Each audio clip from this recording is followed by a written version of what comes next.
अभिवादन।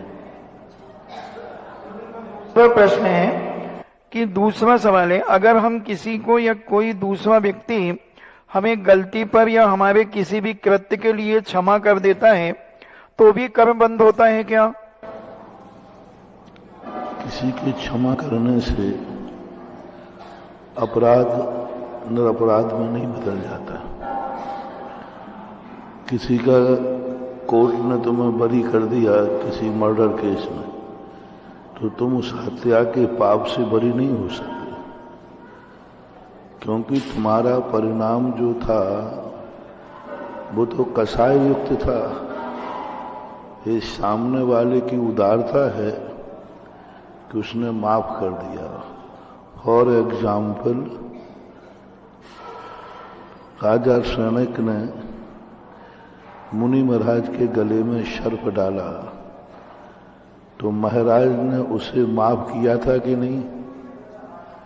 बोलो, किया था, माफ कर दिया था, उनका कोई बात नहीं। लेकिन राजा सैनिक को किए हुए अपराध की सजा मिली कि नहीं मिली? मिली, उसे नरक जाना पड़ा। महाराज ने माफ कर दिया बिल्कुल, मन से, वचन से, काय से। फिर भी राजा सैनिक ने जो अपराध किया था उसका दंड भोगना पड़ा। किसी से क्षमा करना, क्षमा, महान आत्माएं तो सदा क्षमा करती हैं। महान आत्माओं के प्रति कितना भी दुष्टता का व्यवहार करो, वो तो सदा क्षमा करते हैं। लेकिन उनके क्षमा करने से ये तो हो गया कि अब जन्मांतरों में बैर नहीं बंधेगा। लेकिन जो तुमने अपराध किया है उसकी सजा तो तुम्हें भोगना पड़ेगी, क्योंकि तुम्हारा परिणाम शुद्ध नहीं था। सामने वाले का परिणाम शुद्ध था, तुम्हारा तो अशुद्ध ही था। इंजीनियर सीके जैन इंदौर से पूछते हैं, नमस्ते गुरुवर, भगवान के समोशरण में इंद्रों द्वारा 64 चमर ही क्यों डोले जाते हैं?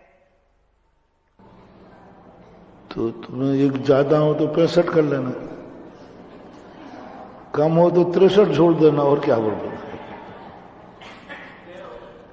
संख्या को तुम 63 करते तो प्रश्न करते, 65 करते तो भी प्रश्न करते। 64 जो हैं रिद्धियां होती हैं। अब उसको हम बैठा ले सकते हैं, आगम में तो कोई उल्लेख नहीं है।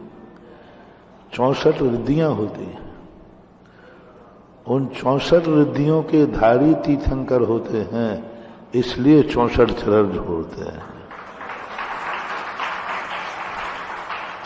पूरी रिद्धियां जितनी हैं सब 64 हैं, तो 64 रिद्धियों के प्रतीक के रूप में हम मान सकते हैं।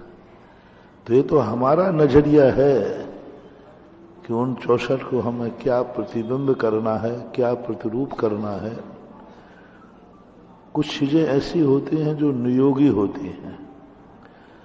अब तुम कहो कि ये 2 ही आंखें क्यों होती हैं? एक आंख पीछे और हो जाती तो अच्छा रहता। तो अब ये कुछ ऐसी चीजें नियोग है कि वो नेचुरल रूप से ऐसी परंपरा है तो है, किसी ने स्थापित की होती है।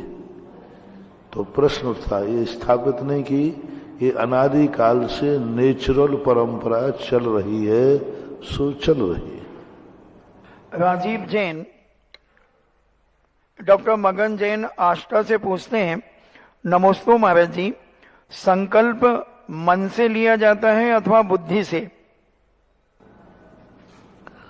बुद्धि और मन अलग नहीं है।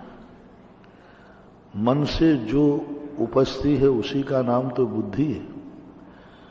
मन से जो प्रकट होते हैं उसी का नाम तो विचार है। बुद्धि मन बिना नहीं होती।